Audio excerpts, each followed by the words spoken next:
Approximately 500 people in New Mexico die each year from drug overdose. You can save a life. Save a loved one. Save a friend. Save a family member. My grandfather, he was born here, right up the road. My grandmother, the same. My grandma and grandpa moved here, I think, in the 70s. And then my aunt next door, and then I have my other aunts next door, then my uncles, and then one of my other aunts. I have 2 boys and a girl, and 2 beautiful grandchildren, a boy and a girl, and one on the way. Basically, can't expect to see a family more caring and tighter than ours. I actually ended up incarcerated at a pretty young age. I've been in the system since I was about 13. Well, I got started into the party scene, so I kind of started out with like ecstasy and stuff like that. It was really a tough chapter. Recently divorced, single mom, struggling to get through a career. It was just a tough time in our life.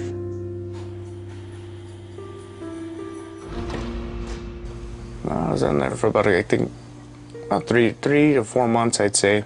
In that period of time, I had discovered heroin, and from there it went full-blown. Before I had graduated to the big house, I was in a transitional living home. I did actually good. I did solid for about a good 6 months, 7 months. I was clean, and right towards the tail end, my grandfather died, and that sent me in a tailspin, and at that point, I really didn't care. He was like his father, and so when he lost him, it was complete devastation for him because he felt like he lost his dad. He totally relapsed. Although we weren't going through the addiction, we had to see him through it. As a sister, I watched it all happen, and that affected me greatly because I didn't want my brother to die or be in trouble, you know. The most dangerous time for me was when he would get released, and so whether that was 5 days, 2 weeks, maybe a month, I knew that that was the highest risk time for him to overdose. If they are an addict and they don't use in jail and they come out and use, it's very likely that they're going to overdose when they come out and use. Well, when someone is incarcerated, their tolerance while they're incarcerated for drugs and alcohol decreases. A person leaving prison, jail is 74 times more likely to die from a heroin overdose in the first 2 weeks post-release than the general public. Well, me and my best friend got out of jail the same day, and we went to a friend's house, and she wanted to do some opiates. When you get out of prison, we talk about how we're not going to do this and do that, but life has a way of gravitating you towards those people. I had just gotten out of jail the first time it happened. Oh, actually both times it happened. I just got out of jail both times. If you have any period of time where you're not using opioids, whether it's a prescription or heroin, your body's tolerance decreases, and even up to a year after your release, you are significantly at higher risk for both a prescription opioid overdose and a heroin overdose death. The hardest thing coming out of incarceration, I would have to say, is the company you keep and your environment, you know. There was a worry always that I would come home from school and I didn't know if I was going to go to my grandmother's house and find my brother alive or not. And that was hard. You can save a life. Save someone you love. Save a family member. You can make a difference. Learn how to use Narcan.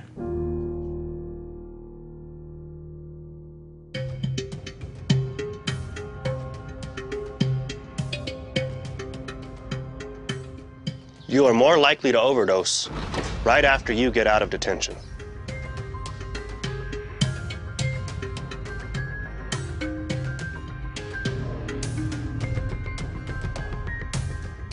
I had just gotten out of jail the first time it happened. Oh, actually both times it happened. I just got out of jail both times. Why are you more at risk when you leave detention? If you use drugs and alcohol and you get locked up for any period of time, your body's what's called tolerance decreases. So that if you got out of here and used drugs and alcohol again, your body would not respond the same way to it as it had before you came in here. Anytime you have a period of not using drugs and alcohol, your body's tolerance decreases, and that's why this risk is so high. What happens is that they go back to the same environment, and they're likely to use the same amount of substances as they had used previously, but their tolerance is a lot lower, so it's going to affect their bodies a lot differently. So what we're talking about today is overdose first aid. So we use seatbelts for cars, we use condoms to make sex safer, we use motorcycle helmets to make motorcycles safer, and there's ways that people can make using opioids safer. One of those ways is to never use alone, because nobody can save themselves. Someone always has to be present to save someone from an overdose situation. I'd say about 30 minutes later, she wanted to do some more. She went to the bathroom. I heard a thump. I tell people not to use alone in a bathroom with the door closed. If this door opens in and I fall out in front of the door, someone tries to open the door, they won't be able to move my 175 pounds.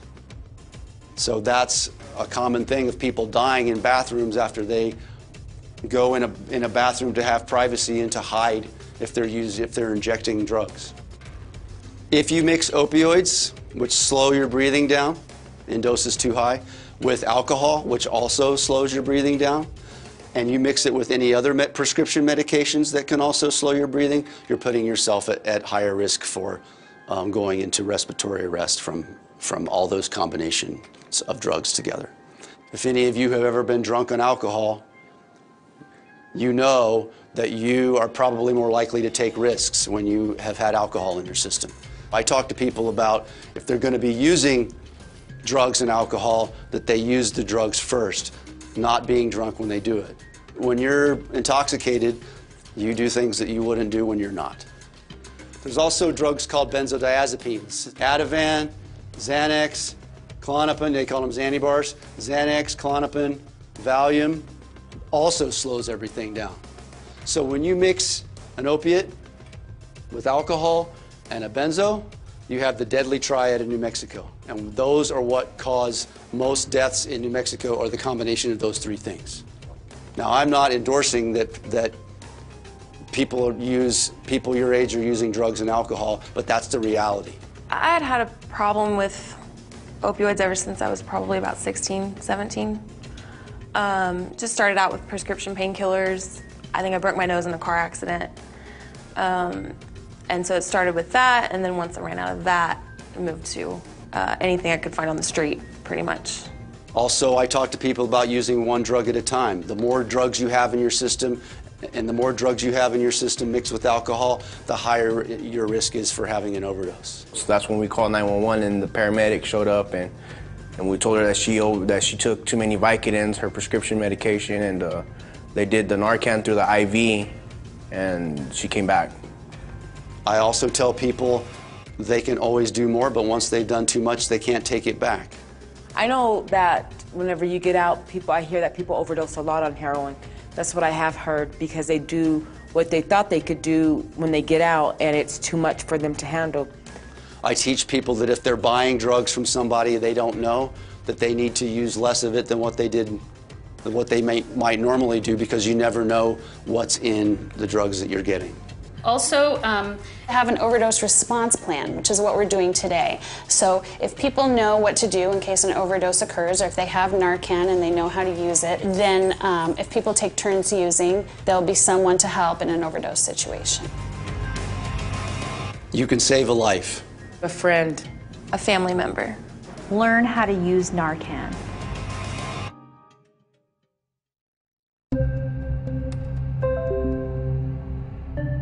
What is naloxone, and what does it do? And so I laid her down on the couch, and I administered the naloxone, and she just within I think it took probably 2.5 minutes. She came right out of it. Naloxone hydrochloride is the antidote for an opiate overdose. Narcan is the brand name of naloxone hydrochloride. So naloxone comes in lots of different formulations. Narcan is the only nasal delivery device with naloxone in it that's approved by the FDA. We have been distributing naloxone to lay people in New Mexico since 2001. This makes it very simple, and really we want to focus on lay people, drug users, their families and friends being trained on how to use Narcan nasal spray. It's very specifically targeted. It does one thing, it does it extremely well, and it doesn't have any downsides. You can't overdose on it, you can't hurt anybody with it, so it's super safe and very, very effective. So we have pain receptors in our brain that are like a little target, and when we take something like an opiate, the opiate will bind to those receptors in the brain. And the way that Narcan or naloxone works is that it basically displaces that opiate from the pain receptor in the brain in order to reverse an overdose. Naloxone is super safe. It has fewer side effects than aspirin.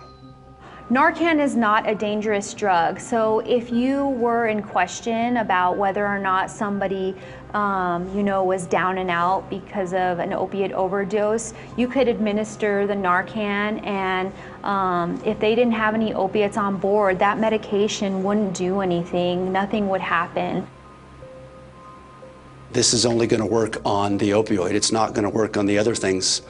Opioids are a specific class of drugs, and here's a list of what all the opioids are and some street names for them as well. It's mostly oxy, heroin, Vicodin, methadone, and fentanyl is a synthetic opioid that is becoming more popular, that is very dangerous and easy to overdose on. The message I really want you to get from this is use this on anybody who you think is overdosing, no matter what drug it is, because you never know what somebody has taken, right?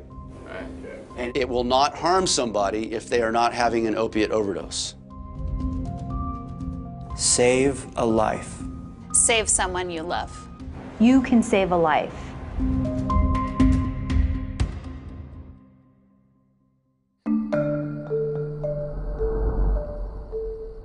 How do you use naloxone? It was very scary, my experience with opiates. And I hope not to ever have another one, but if I do, I think I would know what to do now. I'm pretty sure I know what to do now. Opioids are drugs that are used to treat pain. The thing about opioids is they also, if you take them in doses too high, they can cause your breathing to slow down to the point of where you stop breathing. What we're talking about today is overdose first aid. It's things that you can do if you witness an overdose and how you can help someone by using this medicine, Narcan. I'm going to show you what to do when someone overdoses. It's really important that you don't have to do it exactly as I show it. Doing anything is better than doing nothing.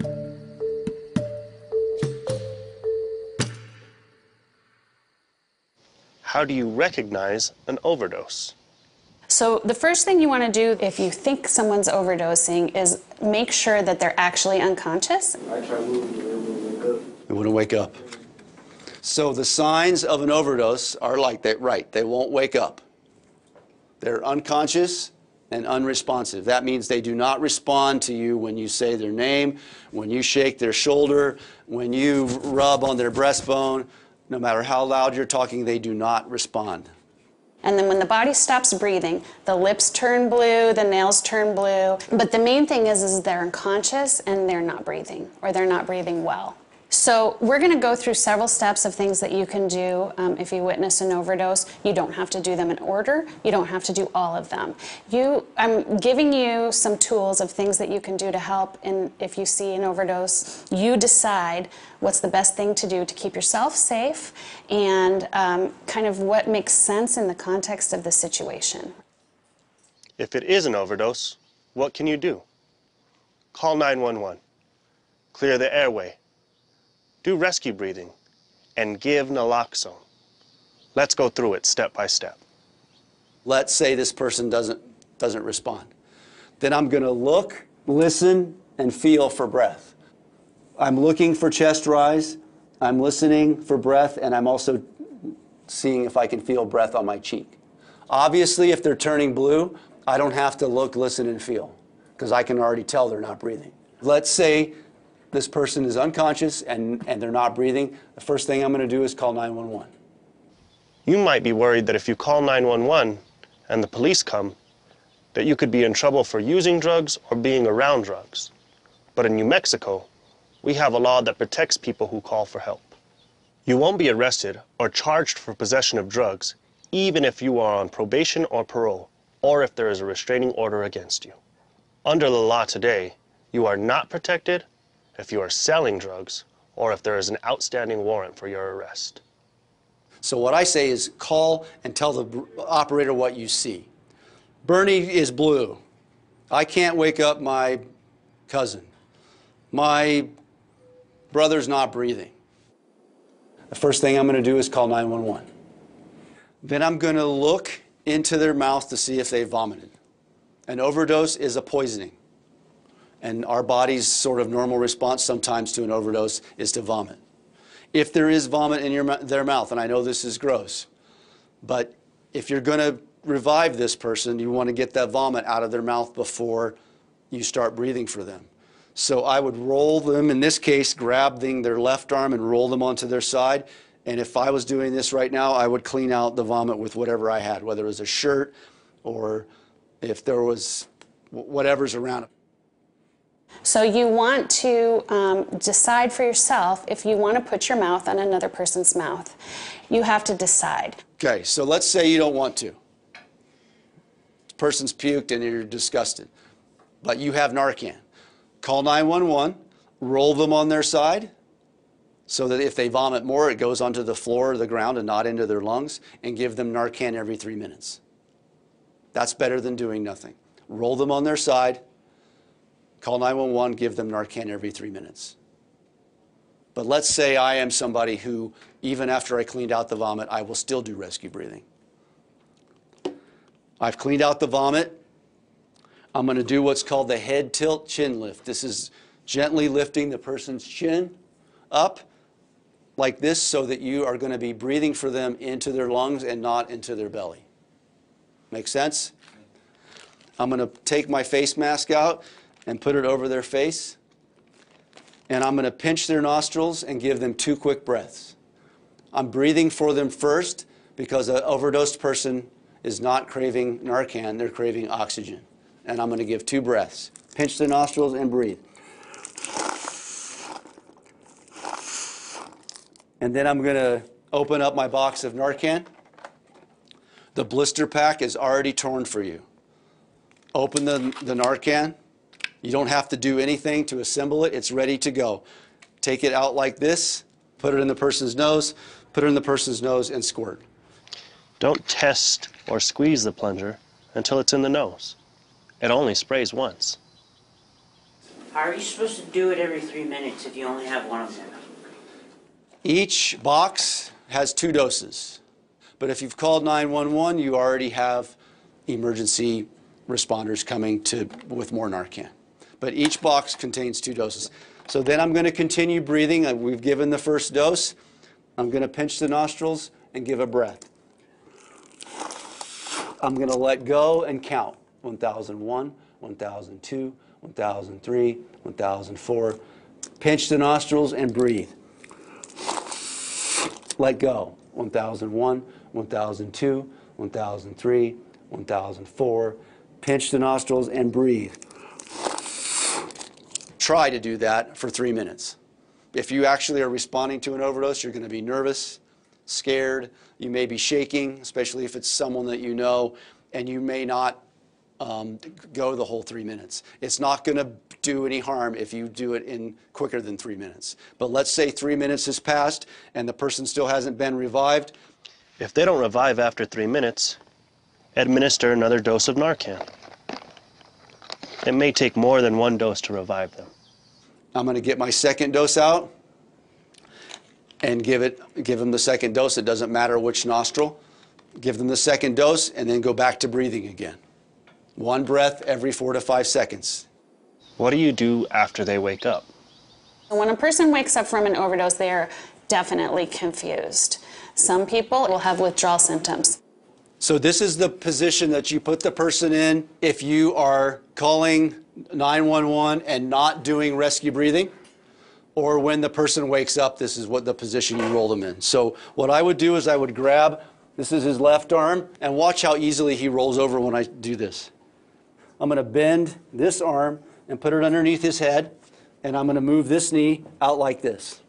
So now if he vomits, it's going to go onto the floor and not into his lungs. So this is the position you want to put somebody in when they are revived. If possible, you want to stay with the person or have someone stay with the person until the ambulance arrives. If the Narcan disappears before the drug does, the drug comes back down and people can re-overdose. So if someone can overdose, you give them Narcan, they're fine, and an hour later they overdose again. So that's why it's really important to call 911, because they need to make sure that they're not going to overdose again. What if you leave before help arrives? If they're scared and they want to leave the scene, because not everybody wants to wait until the paramedics get there, to put the person in this position, and any Narcan that you have used, leave it next to the person so that the responders know that it was a suspected overdose. So if I did leave the scene and he was unconscious or waking up, he would be in this position so his airway is protected. What if you don't have any Narcan? Sometimes rescue breathing on its own will get the lungs working again, because what happens with an opioid overdose is that the body forgets to breathe. So just rescue breathing sometimes will get the lungs working again. Only naloxone reverses an opioid overdose. Don't shake or slap the person. Don't put ice or anything else in their pants. Don't put them in cold water or in a cold shower. And don't inject them with anything except naloxone. Again, only naloxone reverses an opioid overdose. Now to recap, what can you do for an overdose? Confirm the person's not conscious and you can't wake them up and they're not breathing. Call 911, report what you see. Make sure they haven't vomited, give 2 quick breaths back to back. Give the first dose of Narcan, do 1 breath every 5 seconds for 3 minutes. If they haven't been revived, give the second dose of Narcan. And continue that cycle of 1 breath every 4 to 5 seconds for another 3 minutes until you've revived them or somebody with a higher level of training responds to the overdose. You can save a life. Save a friend. Save someone you love. Learn how to use Narcan. Where can you get naloxone? My mother would always say, it's better to have one and not need it than need one and not have it. Exactly. And it's just like a fire extinguisher.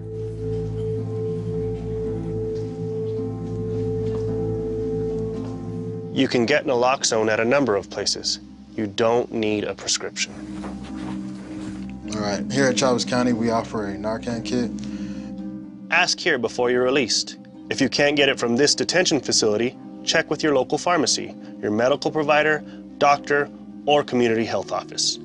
There are 2 doses in there in case you need to administer 2 doses or in case you use it again. There's also a set of instructions if you don't remember how to use them. You can also check this website for a list of places near you. It's doseofreality/treatment/find-naloxone. It's astonishing when you revive somebody who is unconscious and not breathing, and within a minute or so they're awake and beginning to be alert and oriented to their surroundings. Save a life. A friend. A family member. You can make a difference.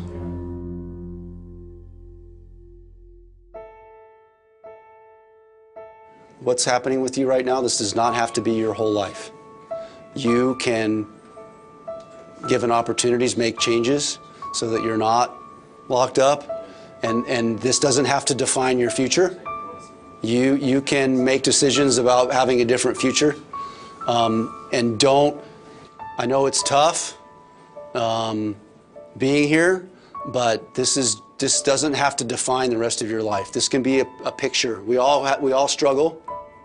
We all have hard times, Sometimes we get in trouble, but this doesn't have to be the path that you go on for the rest of your life. It doesn't have to be.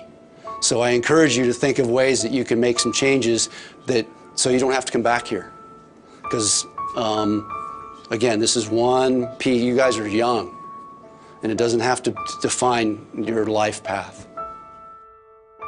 As you leave detention, find someone to support you, someone to talk with, maybe your family or a special friend, someone who can support your success back in the community.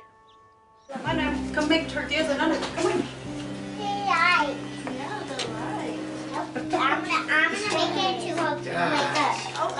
I'm making it to a snake. I would love to say he's out of the woods. I'd love to say that all of them are. There you go. Good job. I think there's work and recovery that you have to do every day. And so I encourage him often. Remember, you're amazing, you're beautiful. It's been a process, so it takes time, but if you have hope and you believe, we have so much love for each other.